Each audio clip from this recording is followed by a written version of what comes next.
Hello everyone! Today we are going to read an amazing story. The title is At the Library. The genre is a fantasy.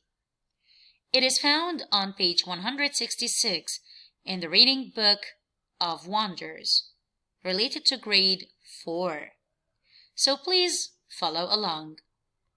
Rick Dotson admired the pink and orange sky as he waved goodbye to Mrs. Rayo and locked the library door. As the sun began its descent behind the Blue Ridge Mountains, Rick started walking to his office to collect his jacket. Seeing a jumble of books on a reading table, he sighed and began to gather them into a neat pile. No, he stated firmly, and returned the books to the table. Not tonight. The librarian never left any books out, but today was his birthday, which meant a brisk walk to the Cupcake Cafe for a birthday treat before it closed at 5:30 p.m. That evening, as he sat at home in his book-filled living room, Rick thought about the old friends who had called to wish him a happy birthday. If only this job had not required him to move halfway across the country. After 6 months here, he had made more than one new acquaintance, but no real friends yet. Books are my friends, he thought, which reminded him of the books sitting on the table at the library. I might as well go back tonight and shelve them, he decided. He entered the library and flicked on the lights.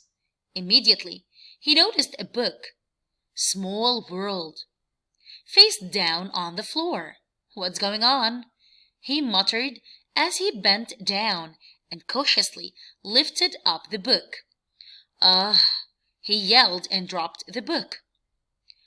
4 miniature figures scrambled out of the way as the book landed on the floor with a thud. "Mr. Dotson," exclaimed a breathless voice, "we are enchanted to make your acquaintance." "What? Who?"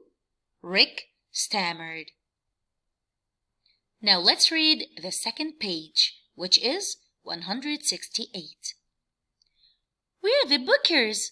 I'm William. This is Emily, and our children, Harry and Clementine.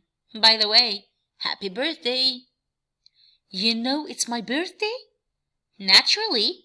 We read your file when you arrived 6 months ago. It's only logical that we would want to learn about the new librarian." "You were scrounging through my files?" Rick said, collapsing into a nearby chair. He rubbed his eyes, but the tiny figures were still there, looking up at him expectantly. Suddenly, the nimble Bookers began shimmying up the table. "We're absolutely trustworthy," Emily assured him. "Haven't you heard of Bookers?" William asked. "Every library has Bookers." "We ensure everything runs smoothly," said Emily. "Seen any mice around?" "They love to know on everything." Rick slowly shook his head.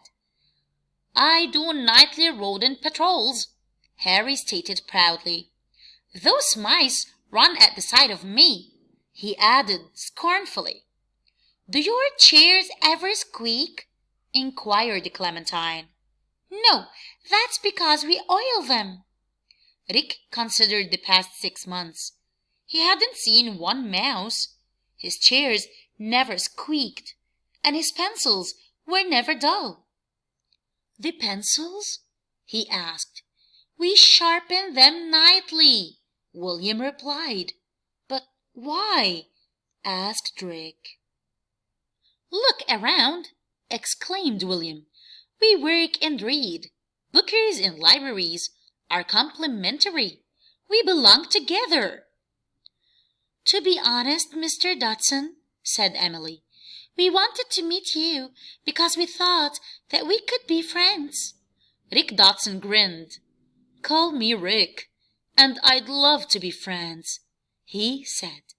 Rick eventually made other new friends, but he still spent many evenings with the Bookers. He bought a toy car for Harry's rodent patrol, and he read scary stories aloud to Clementine. Every year on his birthday, he brought cupcakes for his friends to share with him.